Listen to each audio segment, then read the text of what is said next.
when I say the bigger theme in the paper was that moral hazard is fundamental, makes me think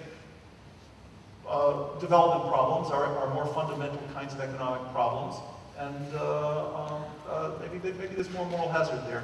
But I promised, and in a 2009 talk, flipping it over and thinking about the head of a financial institution, I've emphasized the political system. Moral hazard is an essential concern in a financial system that allocates vast amounts of other people's wealth. Moral hazard rents, therefore, make trusted bankers a privileged elite.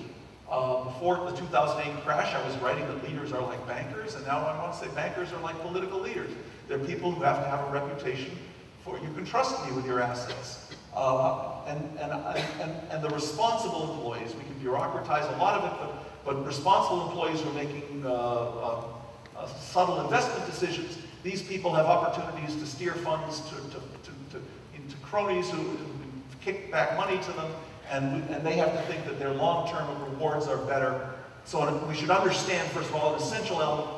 I understand, therefore, from this theoretical perspective, an essential element of banking, which I haven't studied in any detail, and it has to be that senior bankers need to maintain a reputation for reliably rewarding good service, which explains perhaps why in America we've certainly had just continual stories about financial institutions that got government bailouts still paying bonuses to their middle-level managers. They say, oh, the CEO didn't take the bonus, but he's really concerned to keep his firm going. You say, why? You know, what's going on? No, we should understand that you could create a law that says the CEO can't do it anymore, but that doesn't mean that when we take the law, you should still trust him in the future because he's not doing it because of a deviation from the equilibrium path, but still, we should understand why it is that firms feel compelled to pay bonuses after they've taken huge government subsidies, in America at least, even though they know it may cause political problems, because the first order of business is to keep the depositors' trust. Second order of business is to keep their responsible middle-level intermediate managers' trust of those future rewards. I want to report to you,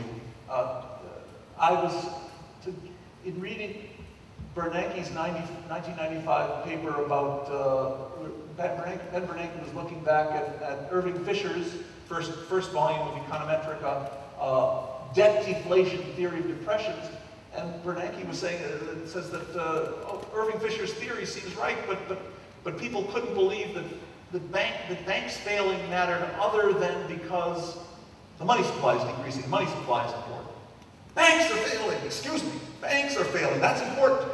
And Bernanke knows it, and he's showing in that particular paper, statistical, that even when you take the money supply into account, banks failing in 1932 was really, looks like it was really bad for the American economy.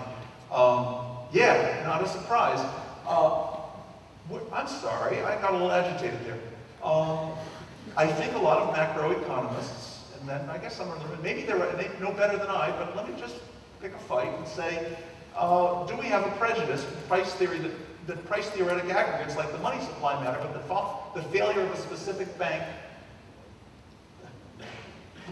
Trust of bankers is a coordination game. You can trust a banker because he has a long-term reputation for protecting for not stealing your deposits and paying them back when you want them. The reason that you can trust him is because if he deviates now, he knows he's expecting that other people will trust him in the future, and the long-term profitability of all of this is a good thing. J.P. Morgan had this trust. When he died, his son J.P. Morgan took over. They keep it going. The long-term value to me and my descendants of keeping your trust is worth. But if you didn't think that anyone was going to trust your banker next week, you shouldn't trust your banker this week, and all of a sudden we have a theory of bank run. So just being a trusted banker is sort of an equilibrium phenomenon, an arbitrary equilibrium phenomenon.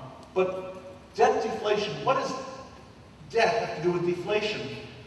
Debt is a relationship between individuals and the economy, and one person's debt is another person's asset, so the cancellation, bankruptcy means a debt's been canceled. That's still net zero when you aggregate.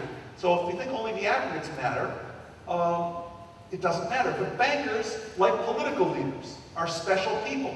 if in our democratic countries or authoritarian countries, the political elite was suddenly killed, we'd have a huge problem. If our bankers suddenly lose their trusted status, all of them at once, we have a huge problem. So it's very easy within this kind of moral hazard model to see that when deflation ruins debtors, the largest debtors are going to be the financial intermediaries, because that financial intermediary's job is to be a debtor. And the loss of functional status cuts others' ability to profitably invest, causing substitution of inefficient bureaucratic governmental controls. That's stimulus package. Anyway, so that's an attempt to relate this.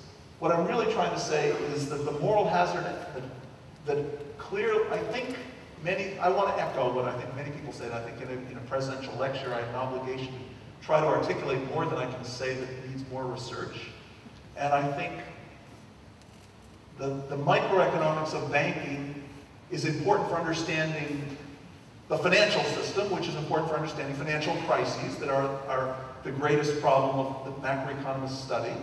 But back up from that, I want to say the moral hazard within the bank may be an important part of the macro models of the future that will enable us to better understand the problems. When these lost reputations happen, how do we restore the system of trust, redistribute arbitrary positions of financial power and privilege? That's the bottom line. Let's back up and say, when we're focusing on the trust reputation, why am I thinking that this is a bit, if this is a bit unusual, yet it's obvious, any model ultimately should be obvious, and maybe it already was.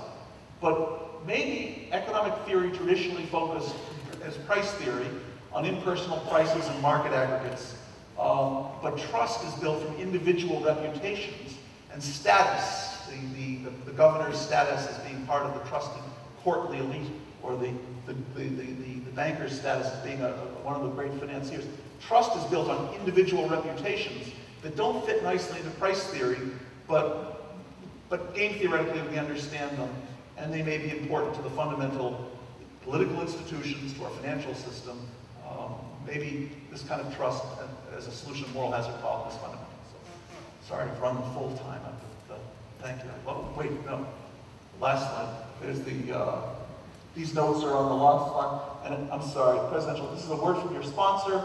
2 new journals are available from the President of the Econometrics Society: Quantitative Economics, Theoretical Economics, along with Econometric. Please gaze on this slide for just a moment and think about your best work in sending it to one of those 2 journals, and I'll stop.